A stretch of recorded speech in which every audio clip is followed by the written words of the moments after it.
Listeners, we have got a new episode for you today, and we've gone remote, we've gone rogue.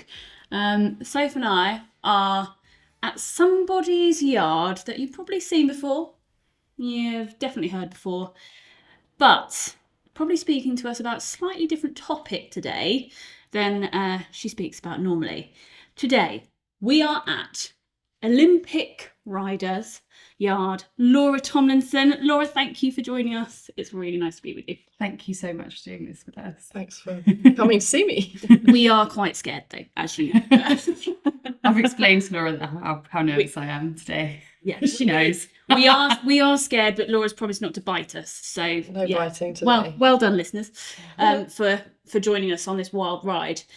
In this episode, we are going to explore, obviously, a little bit of your career history to date. But really the reason why we're all here is because we want to know how you juggle your kids, all four of them. There are a lot of people out there at the moment that are probably wondering how on earth they even get back on board a horse, let alone compete. And so we really like to get some insight. With one child. Yeah, with one child. Let alone four. Yeah. And international competition, and a husband that is probably astray at all moments of the day with his polo as well. So that's what we're going to talk about today. I'd like to take it back to the very beginning, if I may, and talk to you about your childhood and early years. Less, Freudian, and more like more. You're from a horsey family.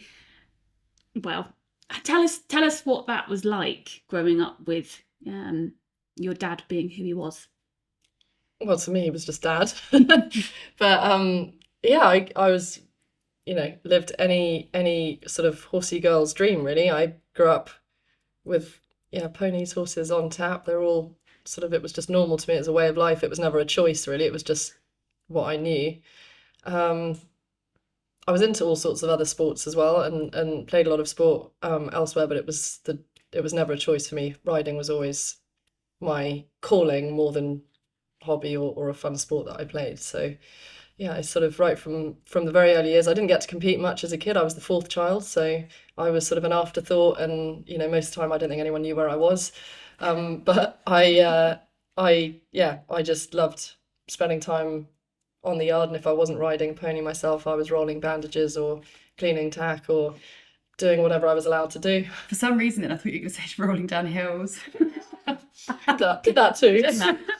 Sorry, and listeners, I just want to say, Laura Tomlinson being the afterthought, this is actually baffling me right now. The fourth child. Okay. And I don't think my parents paid a whole lot of attention to my riding until I was older, because I was the fourth kid. I know what it's like now to have four kids. So so our head girl at the time was the one that taught me to ride and did everything. She's actually Tracy Robinson, who was the dressage coach for the British eventing team for a long time. But back in the day, she was our head girl, and so she taught me to ride and gave me my lessons, and I sort of just did my thing. And once a year I was taken to our local pony club show, and that's all I ever did, really. Didn't do much pony club, never did camp because we were always away. But the competition side of it came to me later. Originally it was just all about my ponies. Lovely. And what was it that gave you that sort of enduring love for your ponies and I guess horses now? I don't know, maybe because I didn't compete too much when I was younger. I don't know, maybe I have no idea, really. It's sort of, I see it with my kids and friends' kids now. Some kids just have it and they take all the tumbles and it just doesn't even register or bother them. My eldest is like that. And then you've got some where you can see that they take a tumble and they go, this isn't actually that much fun. And I don't think you can sort of... It's not for me. Yeah, I don't think you can kind of teach that side of things. It's either it's in you. It either sticks or it doesn't. Yeah. That's so interesting, actually, because that is a real nature nurture thing, isn't it?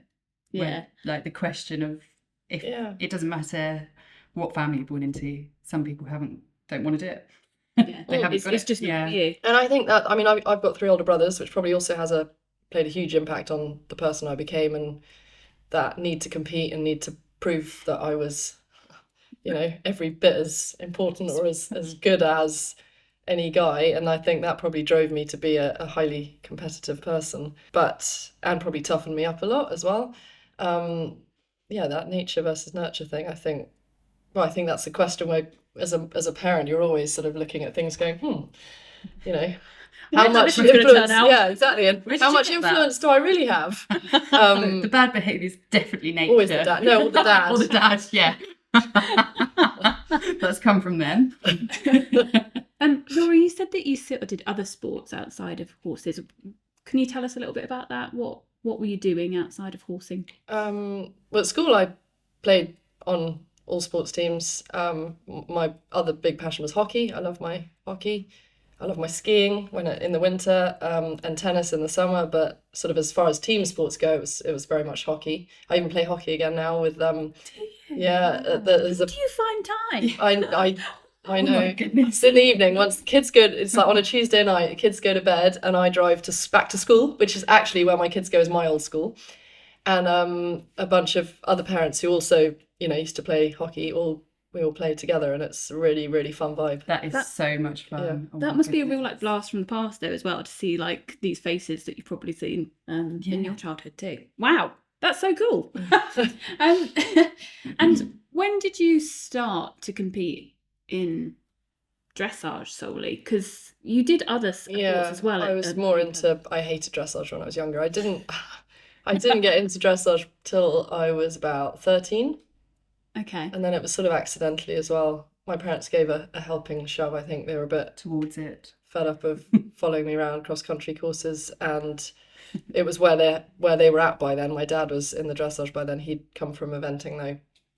And before that, I think certainly for someone like, I know some kids love dressage right from the start, but for a character like mine, definitely needed to mature a bit to appreciate the sort of the discipline and the perfectionism of it. Certainly as a kid, I was more head collar, no saddle, gallop around the fields, and then certainly the eventing had a bigger appeal, but I kept doing really well in the dressage. I kept leading the dressage at events, which was much to my disgust. And then my parents were like, okay, why don't we get a dressage pony as well as the event pony and see? And I was very quickly on the British pony team for the Europeans, and we did really well, and I had a really fun crew of other kids at the time, and it was just from there on, I'd said to my dad when we left, the championship was in Sweden, and I said to him on the way, I said, when we get home I'm going back to eventing though. But my event pony at the time was quite young, so she wasn't quite ready for that level, and but then when I came back again, I was playing still a lot of hockey then as well, and GCSEs were coming and all of that, so I couldn't do everything anymore, and then dressage seemed to just take over. I guess the success in it then drove me, and by that point you're doing a little bit more interesting stuff within the dressage, and you're quite good at it. Yeah, you are quite good at it. I was quite good at it. Did it right. Made the right choice. A lot less broken bones as well. So. Oh, exactly. Do you remember sort of your last cross country, when you were eventing competitively?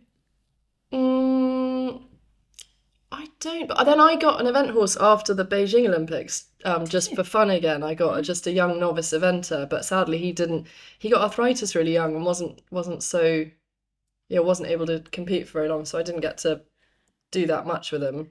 Could you imagine rocking up to your Beijing? I was genuinely just thinking that. And Laura Tomlinson. Yeah, but this was the funny thing. So I got him on the cheap because he was like my little, side project just for me. So I bought a fairly inexpensive event horse. My main priority was that it jumps well, because that was the bit that was, I wasn't really doing anymore. So I would get there and everyone would be like, oh, this dressage is going to be a, well, it wasn't, because I couldn't get him on the bit half the time. It was so disaster. So oh no, yeah. Well, if you couldn't do it, there was no way for any of us. It took some time, I can tell you. But so that was actually when I did. Well, back then novice was called something. It was different. What used to be novice, whatever that is now. Yeah, what is? Oh, I can't remember. I'm not at that level, Laura. But what I was just about to say is that I told Katie about this. I went and did like a little tiny unaffiliated one-day event after I had Olive. I think she was about 4 months actually, really young. And I was like, I'm just going to be really low key, like it was an 80, I think, and I'm trotting around, and I get into the cross country warm up, trot around, put my number down, and Laura Collett is taking the numbers, and I was like, why? She was like, he's left. But most of the time when the likes of that sort of person are riding at the lower levels, it's because, you know, they're on something young and that, you know, so it's not. My daughter said that to me the other day. She was like, you shouldn't be. I went and won a Prix St George with a homebred, and she was like, you shouldn't be riding the local shows. I was like, why not? Excuse you. She was like, Mummy, isn't that unfair? And I was like, well, first of all, no, because it's been a while since I was at the very top. And also, I was like, you know, we get in dressage, you get put into gold, silver, and you know, you have your categories. That's not that old now, though, is no, it? The gold, exactly. silver, bronze So thing, I was like, you know, I have to compete against other riders of a certain level. She was very concerned with the fairness of this. Poor riders. Bless her. I'm looking out for the rest of us. Like, and also, I'm on a young horse, and you know, it's not like I'm taking in. One more question I was going to ask you about sort of your childhood and your parents was, did you, once you got into dressage and you were doing all right, and you know, you get onto pony teams, you're thinking, were your parents, because of who your parents were, did you feel pressured in any way that you had to perform to a certain level? Definitely. Yeah. Did you? Oh yeah, it's awful. Do you think Annalise will get that? Yeah, it's horrible. You can't really protect them from it. But it's that thing. You've got the luck, the privilege, you know, you're in a great position, but that comes with the fact that people are going to be mean and bitchy and watch you, and you've got pressure sometimes from others, but also pressure from yourself that you don't want to be underperforming when everyone goes, oh, but they've got it all on a plate for them. So that's something I certainly, not pressure from my parents themselves, but obviously that creates pressure. And I remember once rocking up to a pony club event and our trailer had broken down and I had to go in quite a nice lorry and I was mortified. Were you?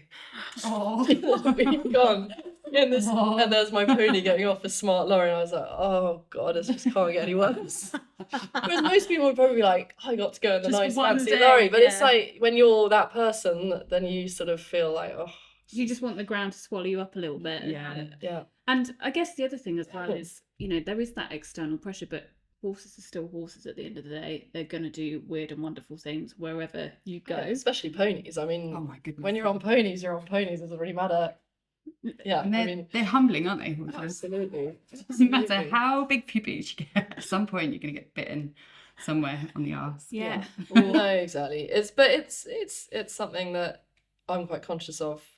It's mainly relevant to my eldest at the moment because she's the one that's really starting to do stuff in the riding scene. You know, my other daughter's only 4, she's about to turn 5, so that's still very much, you know, lead rein and moments off the lead rein, but it's all, you know, just basically staying on. Whereas my 9-year-old's really into it, and she plays polo as well, and like you can see it already at, you know, Pony Club Polo. There's definitely, you know, you can tell they're gonna like, but luckily she's got cousins who are also same family, you know, same. So they're going to have the same pressure. They play together, yeah. But they will get people, you know, that maybe aren't that polite about things. And we had it actually at Pony Club, the polo championships, and last summer, you know, other parents jokingly asking if we'd paid the umpires and things. You just think, no. Wow. So yeah, that's around and that's there. But I think that's probably in every sport, I imagine. You know, you're going to have people. It's usually the parents, not the kids, that are get a bit funny about stuff. And I think that's all character building. You've got to learn to swallow that stuff without rising to it and letting it affect the kind of person you want to be. It's really hard, isn't it, for, you know, I was thinking about this the other day, for your kiddies. Like, how do you protect them from, you can't, you know, the external pressures? How do you allow them to be a character building experience without over sheltering them or upsetting them or, I guess, swooping in? But I'm going through that at the moment, and I know it's different, but it translates as they get older. Olive's learning to walk, Like, she's just about getting there, and she is falling over constantly and rolling around on the floor and like just, you know, putting her fingers in plugs and everything. And there is a limit to how much you should let them do, but you have to let them do stuff, otherwise they'll never learn. And I guess it's the same as they get older with Annalise. Like, she's got to be exposed to some of it, because otherwise when she gets to an age, she'll be like, Yeah, no, and you know, I think I always weigh it up with the opportunity that, like myself, I was blessed with a lot of opportunity, and you're fine. You've got to learn to make the most of that, and not waste it. If people talk, especially now, I mean, that what terrifies me now is social media, because we didn't even have that growing up, and now it is scary. It's pretty toxic, and people on social media they terrify me. Yeah. But that's part of the reason why we've set this up, is because when we were both pregnant, we were chatting away and there was nothing out there. I was Googling constantly, like, what do I do with my horse when I have this baby? How am I going to get through this? I don't know. And there was nothing for the horsey community really there, apart from, you know, a lot of judgment. And we were like, we want to create a space where there isn't. It's amazing when you're like, I remember being pregnant and like suddenly I was sort of public property, and everyone feels like they have a right to tell you what you should and shouldn't be doing, and everyone has an opinion on it, and whether you should be touching your horse, should whether you you be should be riding already, on. already afterwards or not, or should you be doing this and should you be doing that, and it's like, wow. I didn't actually ask. Thanks for the advice, but Thank you for the unsolicited advice. Appreciate exactly. that. It's bizarre the way people, especially nowadays, have this sort of feeling that they have a right to give their opinion on. Well, I suppose it's the comment boxes on social media are asking for that, aren't they? I wish they hadn't put that in. I think. Well, tell us what you're thinking. No, don't tell us what you're thinking. Nobody. I don't think any of. I think there's probably a very small percentage of them that would say it to your face. Yeah. Do you know what I mean? So. Yeah. So obviously, Annalise is now. She's getting to that sort of, I guess, pre-adolescent stage, pre-teen stage, because she's 9 and getting up there in the world. How I'm kind of sort of linking this to your childhood. Do you see any moments of your childhood or teen struggles in her at the moment now? Is there anything where you're looking at her and thinking, not yet really? I mean, I was the youngest, she's the oldest, so we're different from that point of view anyway, but also she's 9. You know, she's still a baby. Really. She's still little, really. Yeah. Oh, that must be lovely. I know a lot of people at the moment that sort of pony club friends that have maybe feel like their children are a little bit overexposed. Do you know what I mean when I say that? So they're a bit older than their 10 years or a bit older than their 12 years. I mean, knowledge-wise, maybe on some things she is. Shouldn't know that. She's got a few mates who have older siblings, and I just keep thinking those little shits. You know, like, that would have been me. I would have been that one that told everyone about what sex is and stuff. And there's Annalise who comes home and I'm like, oh god. But sorry, I've gone there. But on the other hand, she's still very much a little girl that you know puts her jeans or her breeches on and is still. She's not at all like, you know, you see some kids at that age that already walk around like little Barbie dolls. She's with the makeup and you're thinking, I can't do that. No. No. So she's she's very much just a little, you know, a young 9-year-old as well in many ways. I think the countryside and horses and stuff helps with that. That's what I'm really hoping. Yeah. So that really is, listeners, the advice from Laura Tomlinson: keep your child young by never exposing them to anything other than a horse. I did not say that. Buy them a pony. You heard it here first. But yeah, definitely a sport, any sport. For me, I agree with that. Actually, keep them. It gives them discipline, teaches them. Especially nowadays, our kids are so protected and so, you know, they go to school and no one's, you know, the first couple of years, no one's allowed to win and everyone's a, you know. Yeah. Oh, yeah. Well, to a point. Not. I wish high school had been a bit like that. But I wish like, you know what, you get a prize too because you came last. Like, yes. We do get that when we go to dressage. Yeah, I do. No, I don't get a prize, but I do come last. Well, I know. I think that sport teaches you to win. Well, hopefully teaches you to win well and lose well, and that Yeah. actually sometimes things go wrong and you have to pick yourself up again. And I think nowadays in our protected society over here, a lot of kids don't really get the chance to fall, and there's an excuse or a label for everything. For the kids now, that it's almost it's difficult. It's trying to find the balance between all the good things about how we are nowadays and much more understanding, much more able to notice when kids are struggling and all the positives out of that, but without going so far that a kid never has the chance to get through a struggle or sort of. And I think that's where sport's great, because sport is sport, and unfortunately at some point, even when the parents or the teachers are trying to say everyone did super well, the kids still know if they came last in the race or first. So no hiding it. There's no hiding it, is there? So it's great. Well, of course we should celebrate everyone wanting to take part and kids moving and but also for those that care about sport is a great place for them to learn how to deal with their inner struggles. Yeah. Talking of sport, we're not going to spend a long time on this because we're not here to talk about this. We're here and you've been interviewed probably about 12 million times about this. But I just wanted to talk to you quickly about the Olympics. You went very young, didn't you, really? Well, my first Olympics, I was very young. Yeah, they weren't so quite great. Learned a lot. Second Olympics were better, if you want to talk about them. I would actually, because the second Olympics, and no offence to my little girl, because she should be the best day of my life, but she isn't. The best day of my life.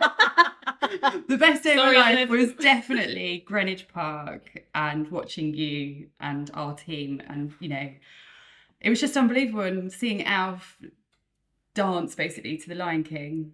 And we were all crying, and it was just amazing. I just want to know really how you felt after that.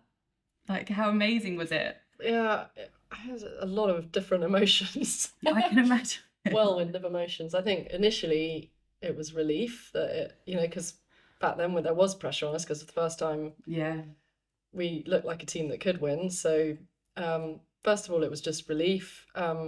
On the first couple of days after the freestyle, it was sheer joy, because I knew it was Alf was 17 at the time. I knew it was one of our last big moments, and he just gave me, I had no idea what my score would be when I finished the last centre line, but I was already emotional because I just knew he'd given me his absolute best, and he was an absolute dude of a horse. He wasn't always though, was he? He was always a dude. He was just misunderstood. He's a good big. He's one of his big chestnut girl. He was very flighty and skittish, but never he was never nasty. Never tried to get you off. No, he never got me off. Did he not? He fell over with me once. We fell down once together on the road because he was dancing. Yeah. He was a dancer. He was, but he was never. He was just very hot, very flighty, and got very. His flight instinct when he got scared of something was very quick. But there was never anything nasty about him. And how did he cope with that atmosphere in London? That's where Olympics were always trickier for Alf, because most big internationals and even other championships, you get quite a lot of time in the main arena before you compete, whereas at the Olympics you get 2 lots of 10 minutes and that's it. So I did not know that. That's why we got better and better each day in London. And although the first days were good enough to get us our team medal, they weren't as good a performance, for example, as Kentucky, the World Games in Kentucky. He would have been better on the first days as well. But then by the freestyle, he'd been in the arena enough, and although freestyle originally wasn't his best thing because of the music and the atmosphere, he sort of just dug deep and was with me 110%, and that's why I felt so emotional at the end of it, because it was Alf and it was freestyle, and he just really... He bossed it. Yeah. Oh, he... absolutely bossed it. And I mean, that it was music, a lot of horse to keep together, and it was like, whoa, but yeah. You could not have chosen better music for him. Like that, I think that's any time I've ever think of that dressage music, it's just him doing the Lion King dance. He should have been in the film. I showed this to my my 4-year-old about a year ago, actually, so she would have still been 3. Because my kids aren't that aware of that time or that impressed by it. Well, no, that's anyway, yeah. So I showed Hanny the video of, because she was asking me about music and stuff, and I showed her the video of Alf's Lion King freestyle, and she looked at me and said, "You're very good at steering, mummy." Yes. What a compliment! I know. Wow. I know. And then she said, "Can I have that outfit one day?" And I was like, "Sure." Absolutely. It's not just about steering. It's all about it. Well, the top hat, sadly, no more, but I didn't have the heart to tell her that. So no, you can't. So sweet. I mean, I could literally talk to you all day about the Olympics and your amazing career. I just want to quickly ask you if you still see Alf and if the kids can see him. Yeah. And we saw on your Instagram the other day that someone My took yard. the You girls hadn't down met him there. yet, because he's at my mum's yard still. So Oh, he's not here. No, he's at my mum's yard, which is 25 minutes down the road from here. So whenever I'm at mum's, obviously I see him. Is he just retired now? Yeah, he's been doesn't do retired anything? since 2013, end of 2013. And then did you have Annalise the year after? So did you kind of... I had her 2014. Yeah, I got Yes, married did end of 2013. Not end, beginning of 2013, and I had Annalise July 2014. Yeah. And did you retire him in anticipation of having a baby? No, he was 18 in 2013, and he wasn't a schoolmaster type or a happy hacker type. So Shock. I was like, and I couldn't keep going with him. As in, he wasn't going to compete anymore, and I couldn't just keep him in work just for the sake of it. And so I was like, oh, he's done his time. And so my other top horse at the time, Andretti, was the same age. So he did that year of them being 18 years old. He did with Laura Griffiths, well, now Laura Butler. So she got her first taste of Grand Prix with him.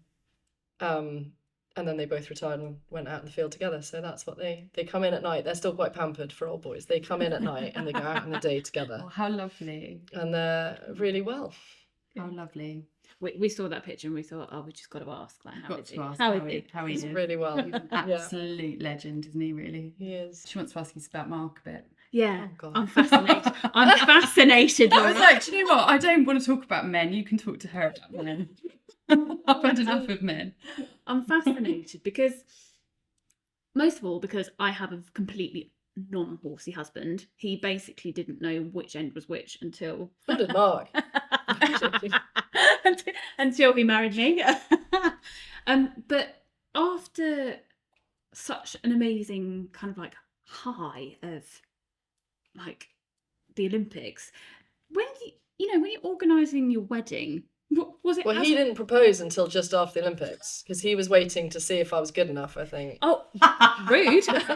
Oh, thank goodness. Thank you so much.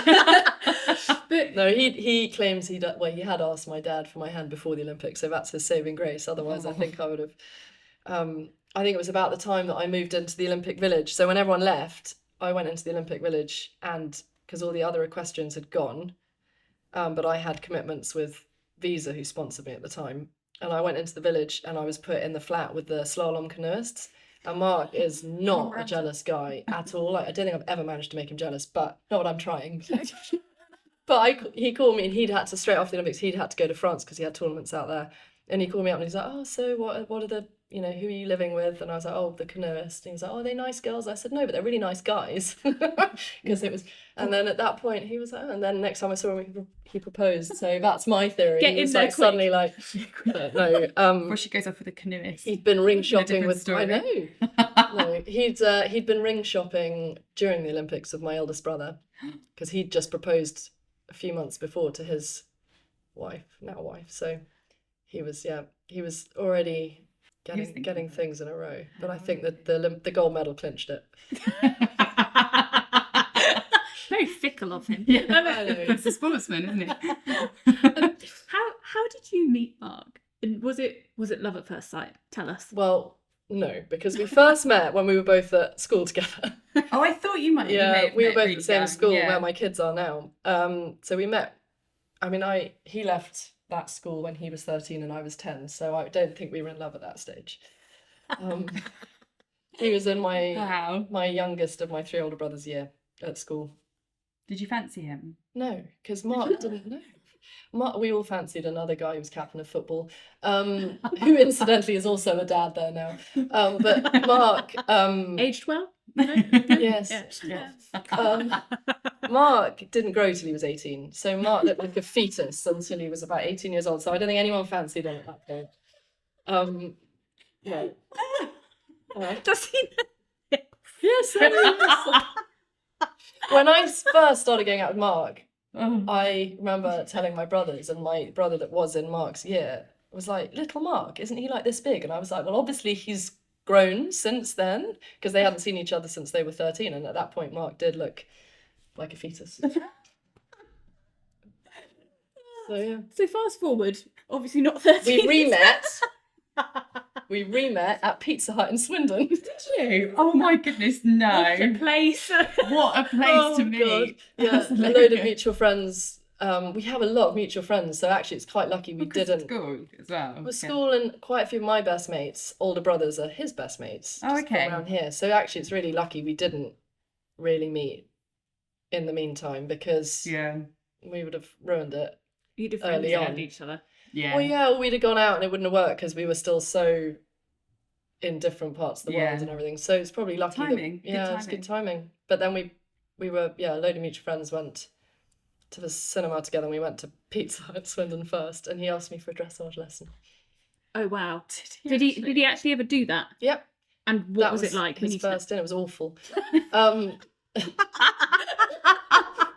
My mum, I said to my mum, "I've got to go. Mark Tomlinson wants a dressage lesson." She was like, Come on. "Laura, He doesn't like, want don't to. be so cynical. He wants to work on flat work with his polo ponies." He Did he didn't. bring polo pony? No, I went to his. Oh. I went there. He got some poor polo pony that was clearly in the off season out of the field, that had been clearly tacked up to have this dressage lesson. Oh my gosh. I sort of watched him cant around the small indoor school at the Beaufort Polo Club, and thinking, I don't really have anything to say to this rising canter. And then Oh, that's amazing. it was a laugh though, and then he asked me for one more, and we went out for dinner afterwards, and then I no more dressage lessons after that. Ever. No. Oh, He's made me ride his horses before, but he's not asked for a dressage lesson again. made you ride them to help them. Yeah. Not just to like make you look. No. Yeah. Dare I That's ask a good if you lesson. asked him to ride any of yours? Hacking. Yeah. Okay. Not Okay. hacking. Not Right. anything else. No. My partner's in racing, Okay. and it drives me insane actually watching him ride, because I'm like, can you just hold your reins? Like, just goes along like a cowboy half the time. It's really frustrating. He's a Well, great rider. Mark vaults onto everything. Yes, Alex I had to used to be able explain to him, he's too you old will now. not vault Onto my onto horse. my horse. He literally just a bounce, and then I was like, you don't want to do that to this horse. No, You yeah. die. No, you will die. Okay, but you know, if ever we need a quick end for Mark Tomlinson, we know why. If that ever happens, can you Yeah. film it? So you probably get away with it knowing him as well. But Do you think the fact that you were both horsey solidified your relationship, or did it, cause to any be honest, friction? at the beginning, it was as if we had different jobs. It just had no. I'd never seen polo before I started going out with Mark. That was quite an eye. Yeah. No, never ever seen a polo That match. really surprises me, Yeah, actually. no. That your dad was. Did your dad never go? Not to watch or anything. No. Oh, it's so weird. So I'd never. I always liked telling Mark that if I'd have grown up playing polo, I'd be better than him. I mean, I think fair. He I doesn't. I mean, really I would put respond money to on that. He's very good at ignoring me when I sort of say things like that. But no, I never grew up. I never saw polo until I started going out with Mark. So that was an eye opener. But it's a different world. A completely different world. So no, I didn't really. It was nice having someone else that was a high level sportsman, because I think you understand each other, the highs and lows, or the different type of day to most people. I think that definitely helps. yeah. I'm quite into my sports psychology, so I'd sort of psychologicalize him when he's playing. He used to be quite an angry player. Like he used to have a bit of a with umpires and stuff, and I used to give him a very serious talking to. Did you? which Mark. I'm gonna try. which I bet he took really well. Yeah, actually, funny enough, he did. It sounds like He's taking very it on good at taking on board what he wants to take on board and ignoring everything else. So you have to He's get just him in got the right. that really selective. good balance, which I think all good husbands need to have. Yeah. They have to be able to just filter us out when we Yeah. need filtering out. It's selective hearing. It's like my dog. They've all got selective hearing. Yeah. And probably kids, actually. I want to know as well, like when you're obviously both competing, like a fair amount, you maybe less so now than you did Yeah. a few years ago. But how do you balance a relationship with someone where you're all in opposite ends of the world all the time, or the country? Well, when we first started going out, it was hard because he was in Argentina quite a few months of the year. So that was tricky, but I was still a bit more able to go for I might go for 10 days in the middle of his stint out there. And then gradually he's managed to get over here a bit more in between. 2 years in a row, we did the Florida season in the winter. So January, February, March, where he would Together? normally, so That's where he'd nice. normally be in Argentina and I would be here. In Florida, we could both do our thing because they've got a big polo circuit, so and I nice, took some yeah. horses out there, so that was fun. Nowadays, he's not actually out there that much anymore. He does 4 weeks this side of Christmas, and he'll probably do 4 weeks sort of March, April time. And the rest of the time, when he's competing, he's here though, because he'll drive to Cowdrey or Windsor or wherever he's playing, and then he's home. Whereas if I go to a big show, then I'm gone for 3-4 nights max, and that's maybe once every 6 weeks in the main season.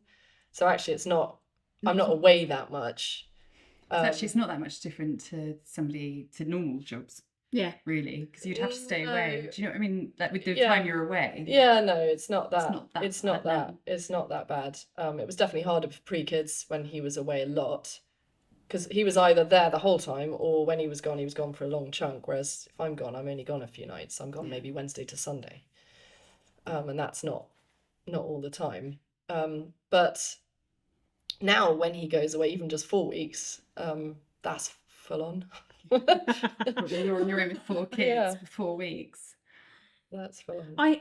Do you know, I think it is full on, but also, I don't know about you guys, but when Simon's at work in the week and he's gone to Dubai for a week or something, I'm like, brilliant. I can get a routine down with this kid. Wow. But when he comes bowling on in, he just messes it all up. Yeah, we always have a little readjustment period when he gets back, where I'm like, how was it that I managed to get 4 kids up and 3 kids to school on time every day when when you weren't here, and then you come back and we're late every single time. And there's 2 of us. Yeah. They have a bit of that, don't they? Yeah, they do. That. How would you describe Mark as a dad? So I'm just fascinated. Like, what are his strengths? What are his skills as a dad? Oh, I mean, that's very hard to put into a nutshell. Dad, he's a very, very hands-on, very loving dad. When he's around, he's very around. Yeah. And although he wouldn't have a clue about routines or who needs what at what time on what day, he's still very much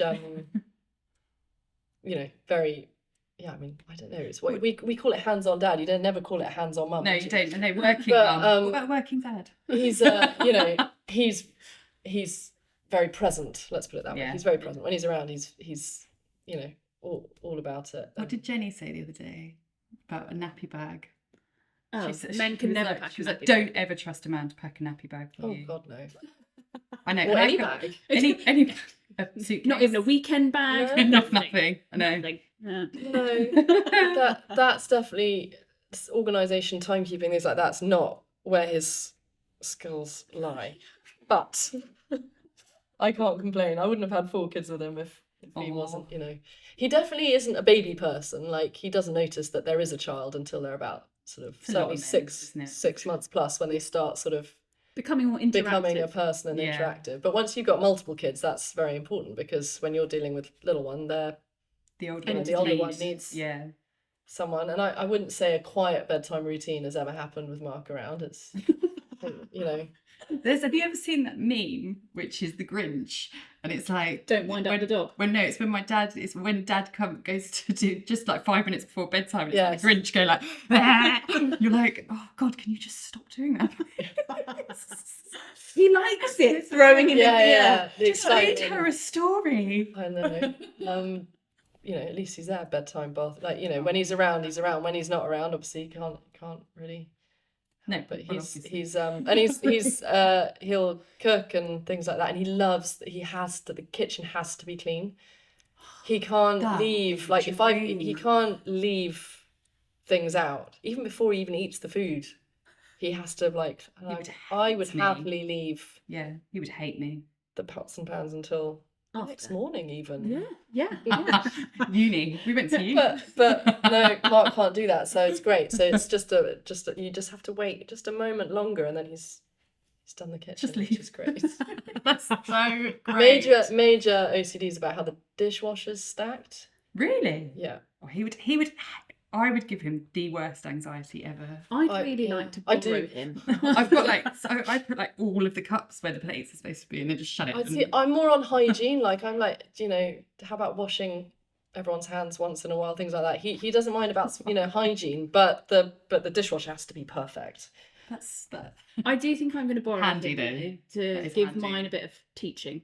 So He can make porridge. Mark can make porridge. great, Yeah. love that. So I think that's it. Enough on Mark. Okay, let's move on. Mark. Let's move on. Make sure he doesn't That's listen to enough this. on Mark. We're treating him like he is perhaps your first child, but maybe let's go to your actual children. Basically, 4 kids. Like, did you want to have 4? Can't really answer that, can I? Can't no. 'Cause this Mark really wanted 4. You've got a perfect family, 2 boys and 2 girls. Yeah. But you were pregnant for a long, long time. Yes. That is 4. That, you know, what is it? 4 kids in 7 years. Is that Yeah, right? between 9 months pregnancy and 6 months breastfeeding. Did you? I was going to ask you that. Yeah. Did you breastfeed all of them? Yeah. While you were riding as well. You are That actually is- super that is- woman. I found that easier because I could It is easy. Feed. Sometimes it's easier, isn't it? ride one, You know, I'm still come back and breastfeeding. feed. She's like just over a year, and I Oh, can't get really? her off. Yeah, that's the thing. It's that balance between, isn't it? Yeah, For me, it worked 6 months, and then I was like, I don't know. done my bit. Off you go. You're out. You've got yeah. Well, once they're on solids, I was like, now you don't, you know. But I think, you know, these things, everyone, again, it's one of those topics that so many people have such huge opinions on.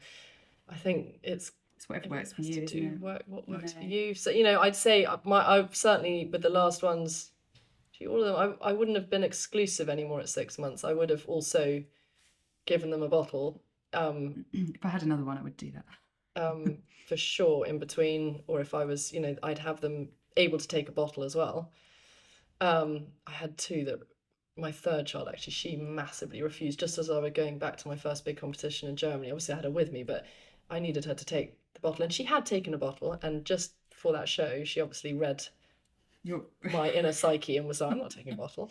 I remember in Germany my dad went to every pharmacy he could find and got every single different type of bottle and teat we could possibly get our hands on to see what she you would can get take. ones now that are literally look like your boob. Yes, Like she get them wouldn't moulded take to your boob. Any of it. She was like, it's not about the teat, I'm just not doing it. I just want to be next to my mother's heart at all times. Oh, well, that show, as you can imagine, was a disaster. Good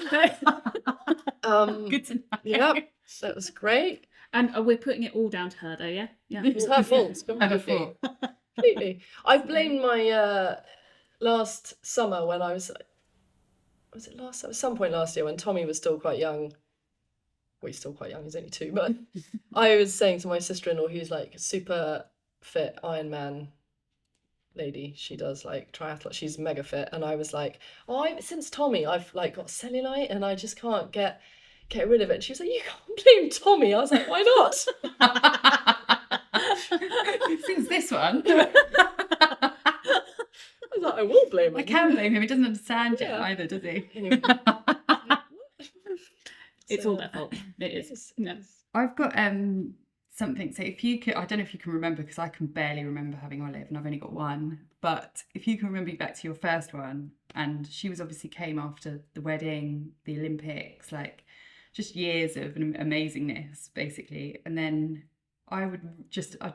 how did it feel to then, because it's difficult for normal people to have a baby. You get isolated and everything else.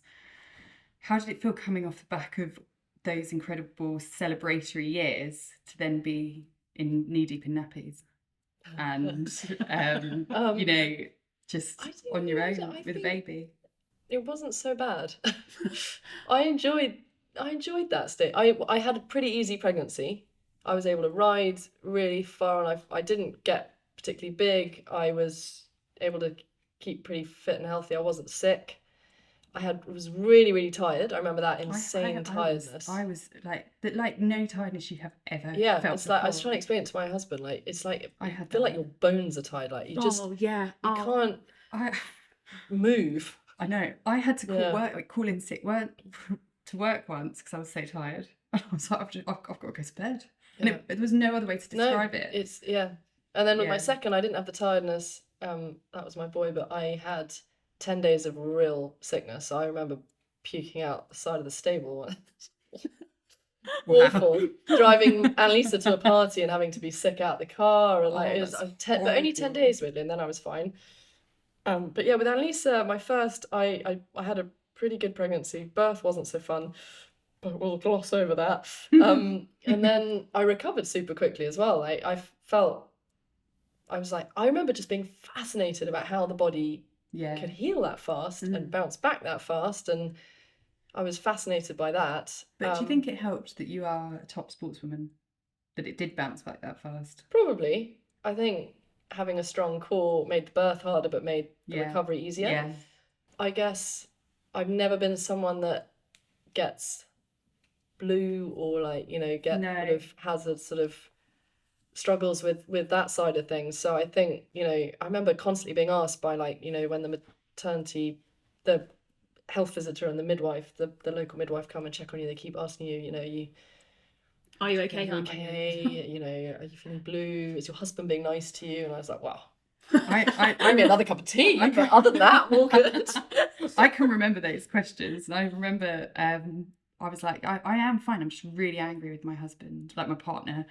And they were like, okay, does he need to speak to me? The answer was yes. The answer should have been yes. I was like, no, he's fine. I know there is that sort of, I remember the first times I left Annalisa with Mark for a few hours, and I'd come back and he'd be like, I've got nothing done. I'm like, yeah, I know. Yeah, we know exactly how you feel. It's the absolute outrage, isn't it? Yeah. I couldn't do anything. Yeah. You haven't even been able to watch an episode of this. And I'm thinking, you haven't, have you?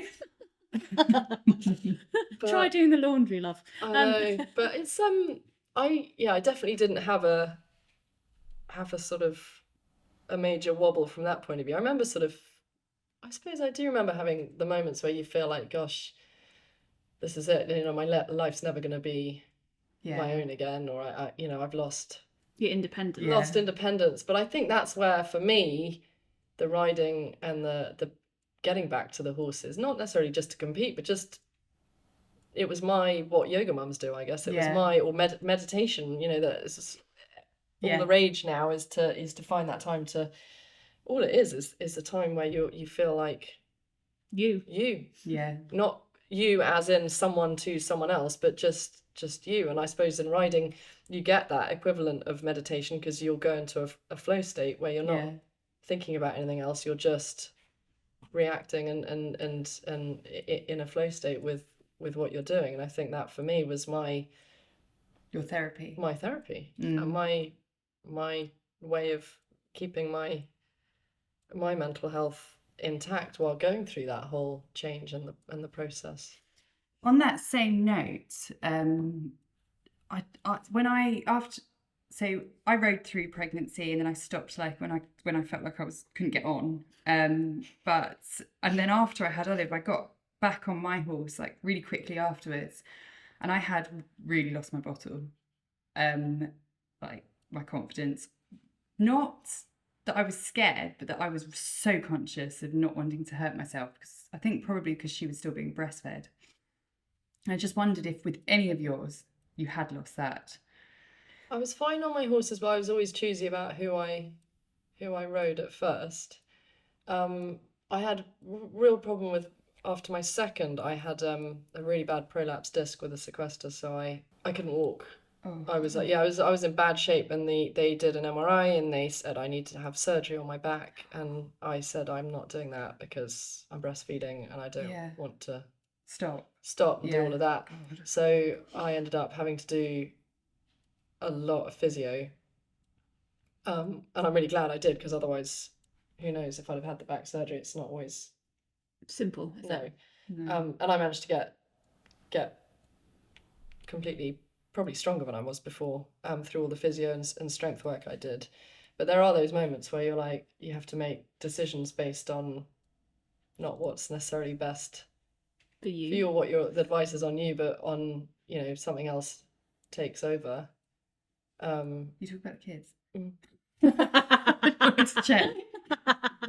Luckily, The kids took over, yeah. the kids, yes. I guess it's that I don't know. I was never a baby person before I had kids. No, I don't think any of us. I wasn't that person that's like, oh, it's a baby, I need to hold it. Absolutely I was like, not. oh, look, it's a baby. Yeah. Please get it away. Very nice.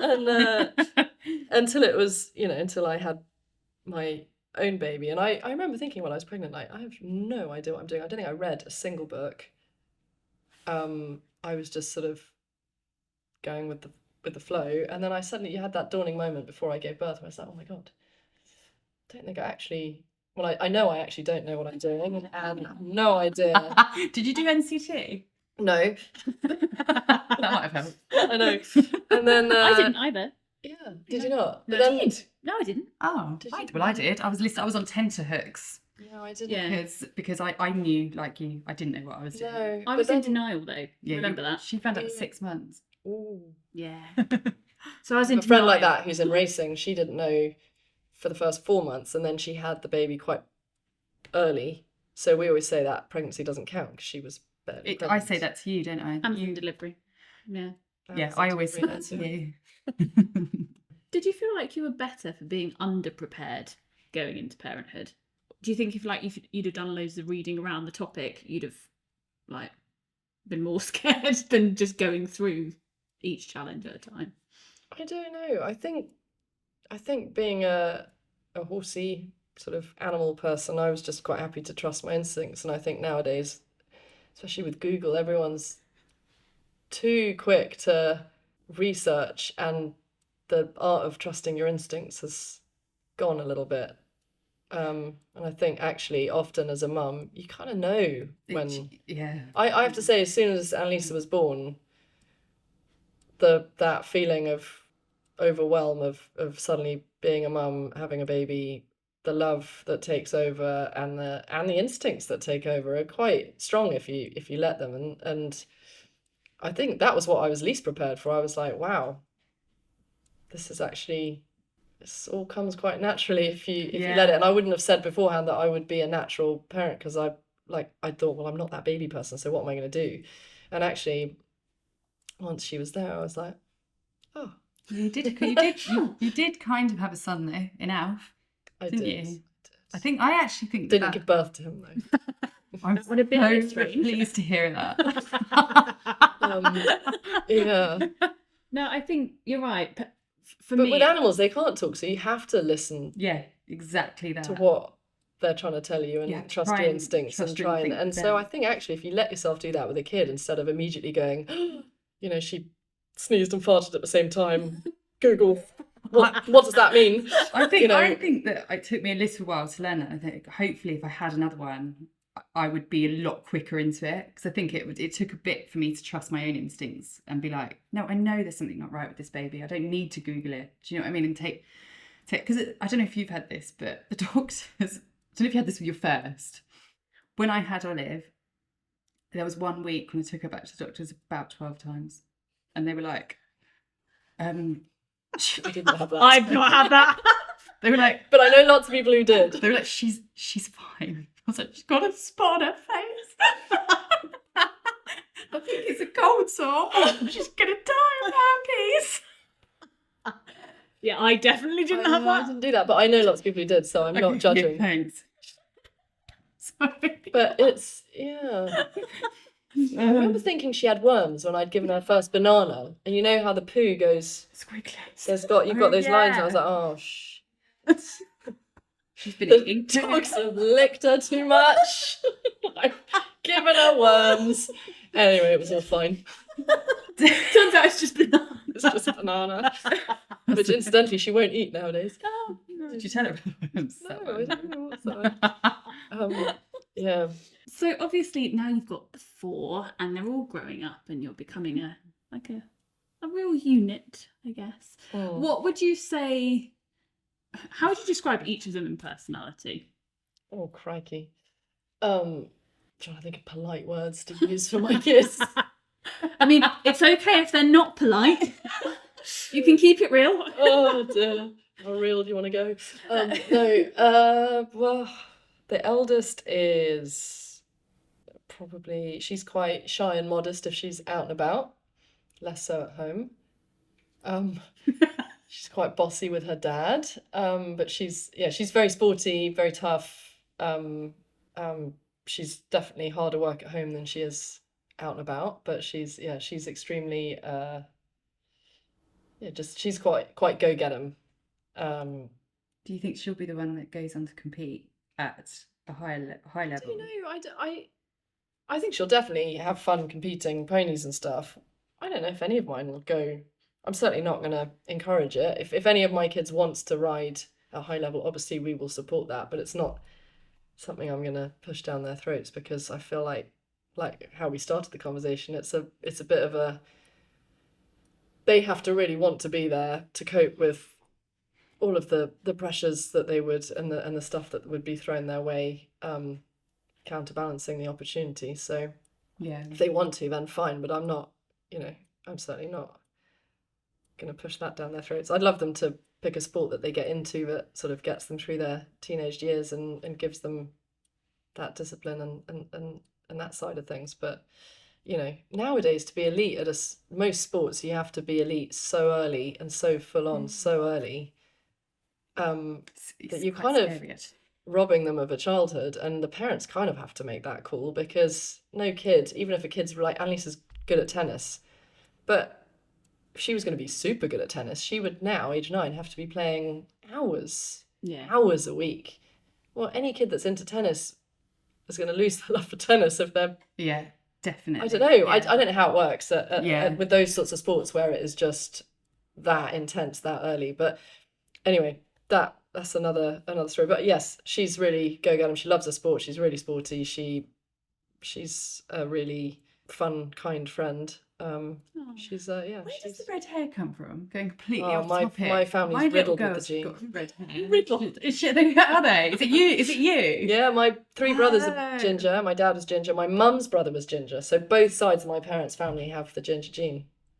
But in my Right. family, it's flipped round. So my kids, it's the girls that are ginger and the boys are blonde. Yeah, I was Whereas, going to say you've got the Yeah. blonde boys. Yeah, my little But girl's Tommy got won't red stay hair. blonde. It's so nice, Really, isn't it? yeah, To yeah. have little red-headed girls. I love it. but Annalisa's red hair with green eyes, and Hanny is red hair with bright blue eyes. So Yeah, so's Olive. She's yeah. got red hair, blue eyes. I think she'll go more Auburn, but yours are quite Albany, aren't they? Yeah, it's lovely. How nice. I want to hear more about the others. Oh, Oh, Wilfred. Wilfred's Is he like your dad? yeah. Is he? I was He really can't hoping to do say one that. thing for more than 2 seconds at a time. And, he's very dexterous. He's already into his racing. He go-karts. Not horse racing. No, he doesn't really have a ride. He'll do pony club minicamp once a year, and then intermittently he'll get on if there's like a pony party going on. He'll get on and just go for it. Probably better than all the And others. smash it. Probably. Yeah, I mean he's got a Smash it unique for me. style, but he's confident, so he's not bothered, so he's fine. But he's also go get him. He's 6, so you don't really know what he's gonna be good at. But he's very, very good at driving already, that's for sure. And he's very, very kind, all about what's fair, what's right and wrong, and he's definitely a complete whirlwind. But a lot of fun to be around. And then Hanny, everyone thinks Wilfred's the naughty one just because he's a whirlwind and crazy, but Hanny's actually the naughty one. Like Wilfred Legend. wouldn't know how to tell a lie if he tried, whereas Hanny will Legend. absolutely save her skin. Lie to your face, Oh, point blank. absolutely. She's a baby She's girl, just isn't started she? school in September, and a teacher said every time that she doesn't feel like doing what she's meant to be doing, she says she has earache. So Where did she find that excuse? I don't know. Great. I'm she's going to say just- that to work. She's already got stuff sussed really. But she's good fun. Then Tommy's only 2, but so he's just like I was, just clinging on, trying to keep up with what everyone else is doing. Isn't he? He runs very fast already. Just trying to keep up. He loves making everyone else laugh because, you know, at meal times, if he can get a laugh out of the others, he thinks he's made it in life. So that's quite hard. It's quite hard to educate him because whatever he does, someone thinks it's funny.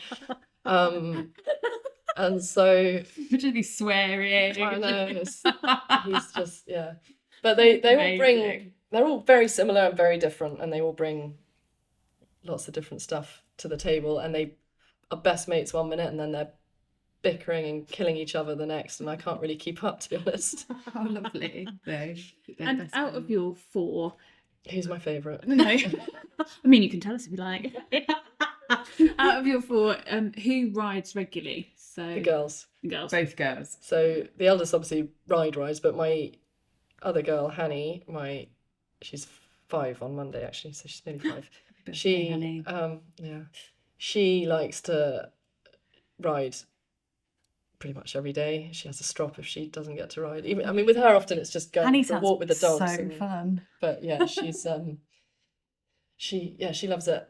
I don't know if she'll, you know, what kind of rider she'll be yet. You know, with Annalisa you can already start to see the sort of, I don't know, she takes a tumble like a champ. Hanny, I don't know yet if she'll take tumbles like a champ or not. Might had get a few might already. get earache. She might have earache. She's had a few tumbles already, usually on Mark's watch. Just to throw him under the bus one more time. Get another one in there.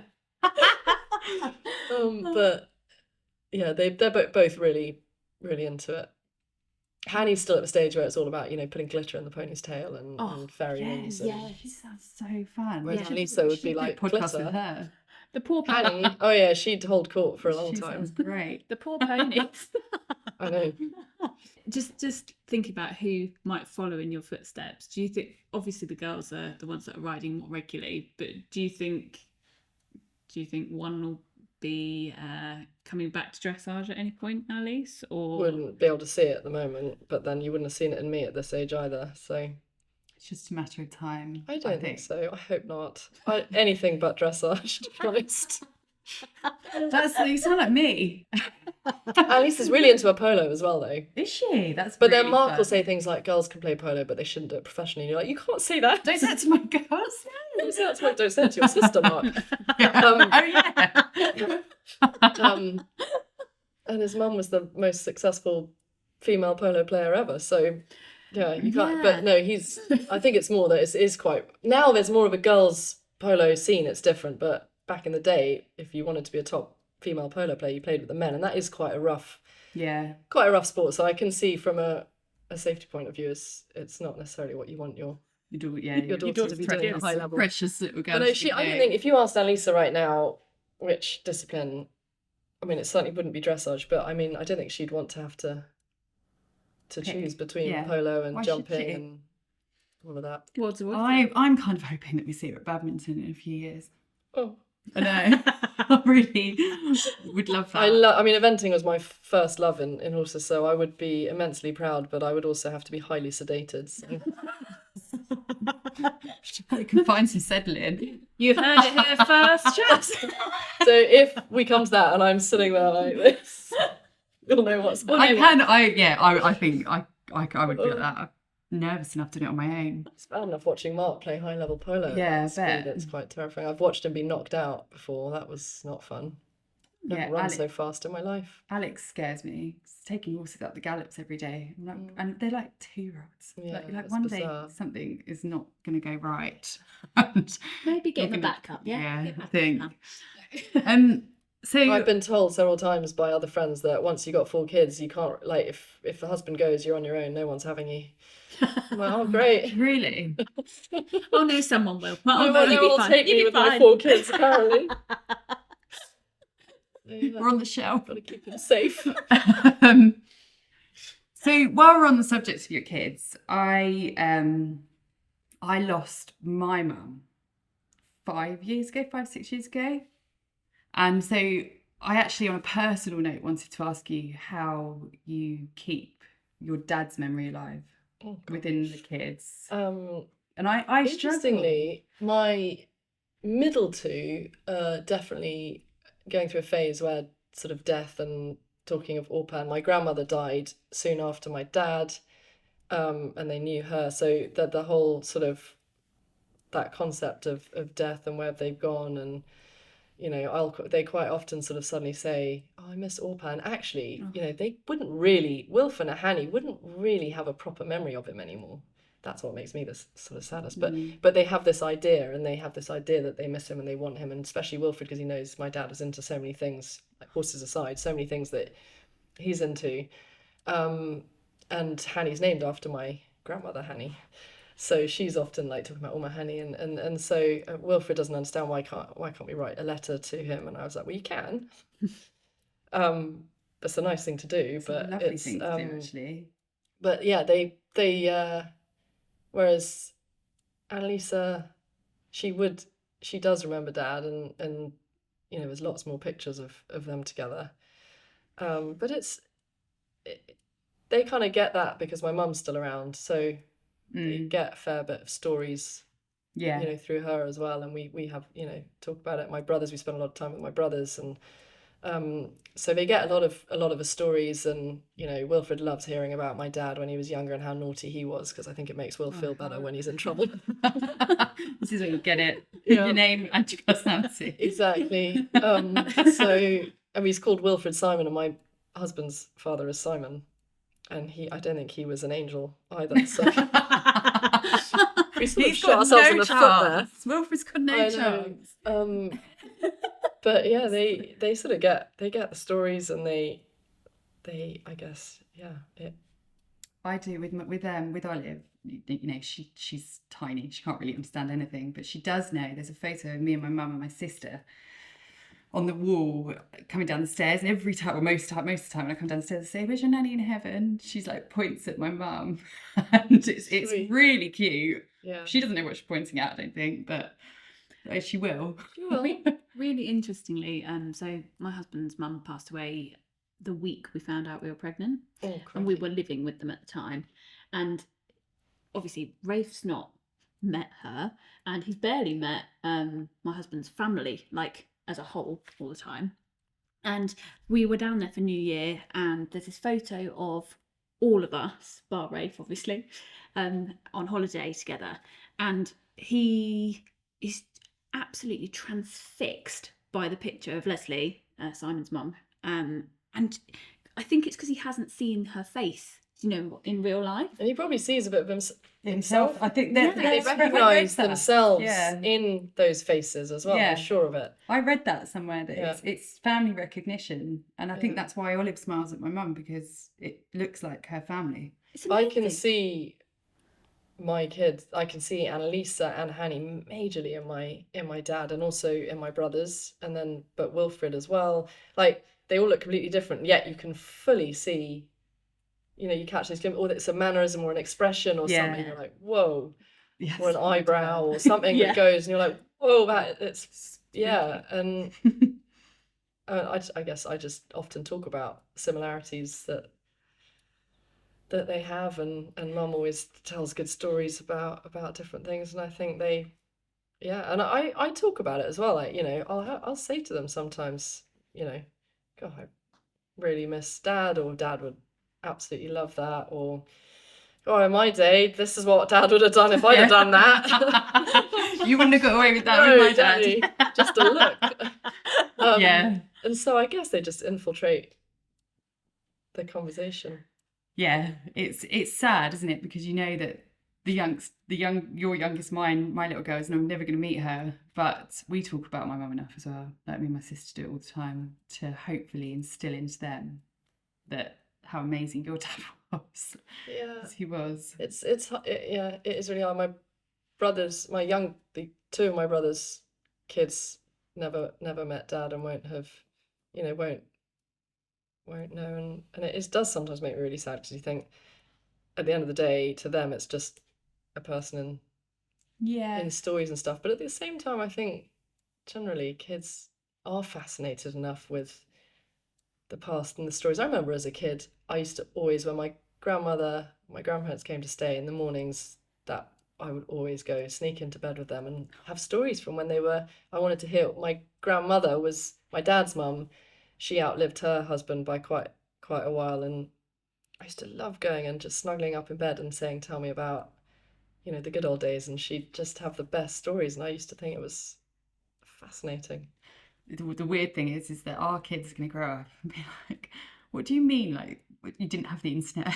What do you mean didn't have this? But then I said to the boys in the bath the other day, because they came in freezing cold at the weekend from being out. It was they came in like ice blocks, and I got them in the hot bath. And I said, you know what? Back in the day, we would have had to boil the water on the stove and pour it in. I'm watching 1883 at the moment, like, so I'm sort of in that zone. I don't know why I was telling them this. So I was like, we'd have to boil the stove and bring the hot water and pour it into the bath. And Wilfred looked at me and was like, did you have to do that? And I was like, no, I'm not that old. Not me, but they. How funny. One of the questions I know that our listeners are going to be really interested in is how on earth you run day-to-day life with 4 children and the horses. So have you got any top tips? Yeah, have you got any top tips? For us, but on what? Which bit? Well, dressage would be handy. Any top dressage tips have you got?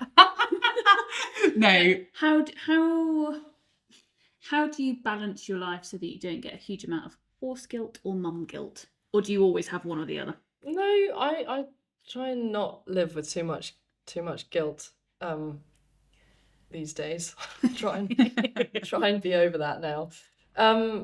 I think being really organised and knowing I've in the past, this has taken me a bit of maturity, knowing my limits and actually trying to say no to some stuff and not spread myself too thin all the time. It's quite, you start the year with good intentions, come Christmas time, it's absolute chaos. But in general, I try and be very organised, so, I will be organised about the start of the day and, having breakfast on while I get dressed and then get the kids up and make sure I've got time to get all of that done. I'll drop the kids at school, I'll come home and I'll ride. If I'm teaching, I'll teach over lunch, and then I make sure I'm done by the time I pick the kids up from school with any commitments in the day, so that then from the time that the kids are back from school, I'm on mum time, and anything that fits within those hours is fine. Anything that doesn't is a general no, unless I'm obviously away competing, but that's not that often. Day shows tend to be, local home shows tend to be in the day anyway, so that's just, and sometimes, Mark and I'll juggle it. One of us will do drop off, one of us will do pick up, depending on what he's got going on. On the whole, I do both, but that's not to say if he hasn't got a game, he can, we kind of make it work. We definitely don't keep tabs on who's done what. I know, I don't know, I speak to some couples, I don't know, I've heard lots of couples where they're like, oh, it's my turn to do this because he got to do that, or vice versa, and I always think, thank God we don't live our lives like that, because there's phases where obviously one of us is super present, having to do more, and phases where the other, and that's a team. Yeah, I was going to say, I think that is probably my biggest advice is making sure as a couple you're a really strong team, because if you're a strong team, then the rest of it sort of works, and on the days where it's not working, you kind of have a laugh about it and pick each other up. Do you know what? This could cause so many breakups in the Equestrian Mums Club followers. Yeah, if you're not just causing so many divorces. Right. No, opposite. We're joking. Do the opposite. So we talked a little bit about day-to-day life, and I take my hat off to you because I just don't know how. I'm in awe of anybody that's got 4 kids, let alone anybody that is competing. I have help.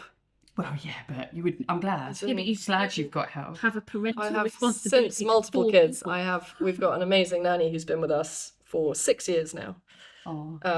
And so, but obviously, yeah, weekends and mornings and evenings are still you, especially when Mark's away. Those are the tough times when Mark's away. But generally, yeah, no, we've got a great team here, and yeah, even like from the guys on my yard helping out, they're used to a kid pitching up and stealing the broom and rolling around, climbing the hay, and spooking a horse. My horses have had to get used to all sorts, from the electric diggers to the quad bike to the goats being led past sometimes, bicycles, all sorts. Anything can happen here. Anything can happen. Poor riders. Well, yeah, my horses have to put up with all sorts, so yeah, it's all good. Amazing. So, what does 2024 look like for you? I have no idea. I'm so glad that you've said that as well. I'm in that phase with horses where it's quite hard to know what's going to happen. I've got some really nice upcoming horses, but nothing that's possibly super Grand Prix competitive quite yet. Who would be your biggest hope? Is it Mooney? Yeah, but he won't be ready for this year. He won't be. No, How old is he? He turns 8 this year. Oh, okay, fine. That's the one that he's lovely. He's a lovely homebred. And then I've got another one that will be coming into Grand Prix this year, but when they haven't started, I don't know where he's gonna end up come out this year. He is gonna be really nice, but not necessarily straight away. So I'm at that sort of that phase in training where it's kind of lots of homework, come out, see where they're at, and then continue with the homework. And I think good things are coming, but I don't know exactly when. But we're gonna love following you. Yeah, we will. We'll be your biggest fangirls in the back. I already have. We already have. And for yourself as an athlete, like, what are you working on to stay competitive? Is there anything you physically or mentally are working on at the moment? Physically, I do a fair bit. I've got really good hockey, mum's hockey. It's actually mixed hockey. But no, I've got a really good strength and conditioning coach, so I do my bits in the gym, and then just the riding is obviously enough of that. So physically, I'd say I'm in pretty good shape at the moment. Feel good. And then I think I've just had to learn to readjust, and that has taken a bit of time, competitively wise. Or as a competitor, as an athlete, like, not to expect things to feel and be. I can't organise my day or sort of go to a competition with the same feeling that I used to before I had kids. It's not possible anymore. So instead of trying to recreate that, which is an impossible task, I've had to accept that actually I've got to find a new way of what makes me feel comfortable and how to approach competition, and not keep thinking it has to be how it used to be, because it won't be and it can't be. And not necessarily see that as a massive problem, but see that as, what have I gained from being a parent? Because it's not all bad.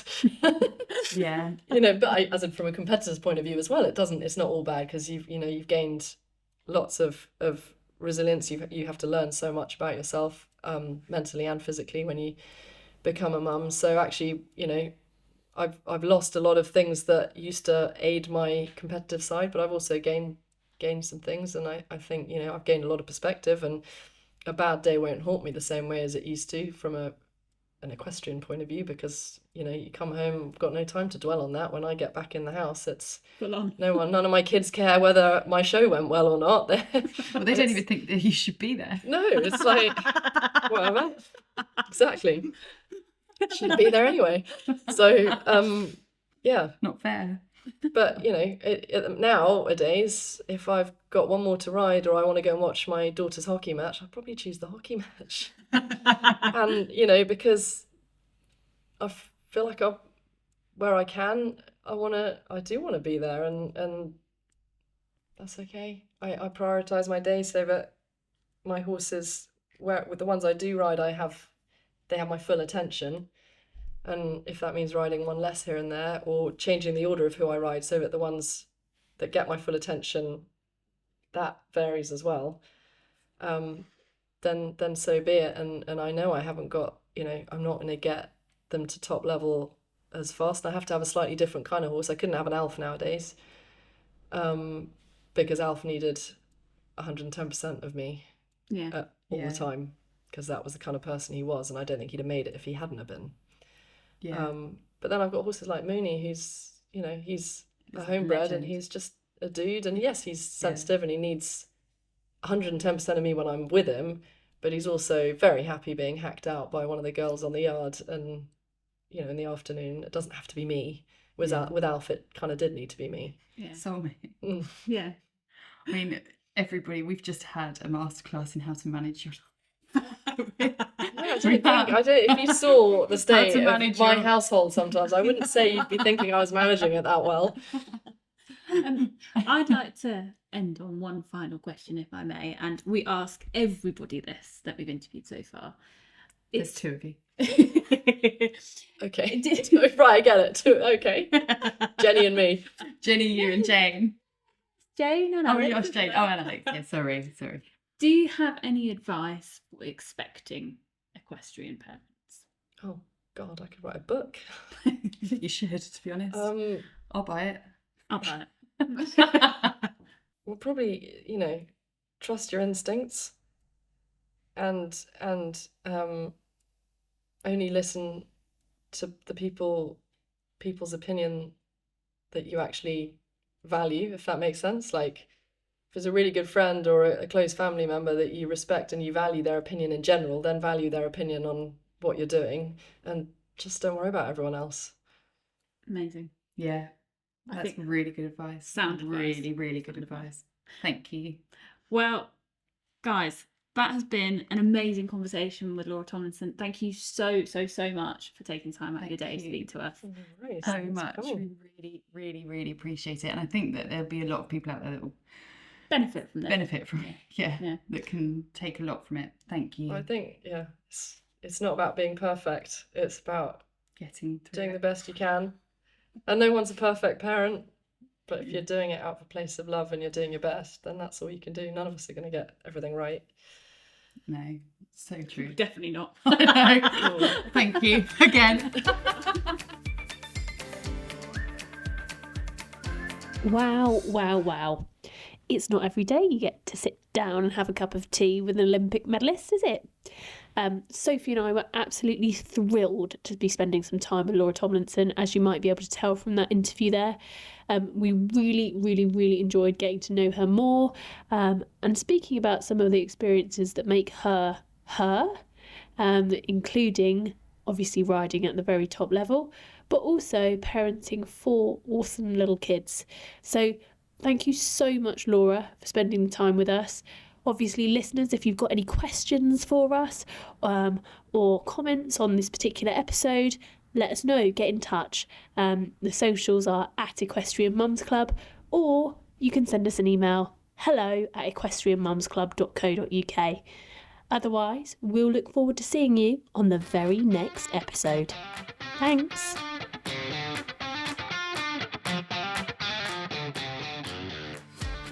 Thanks for listening to another episode from the Equestrian Mums Club. It's been great to have you along for the ride. We've been your hosts, Sophie Conway and Katie Allen Clark. Make sure you hit the follow button to hear more from us as we dig deeper into the world of ponies and parenthood. Until next time, stay smiling, stay safe, and try and stay on.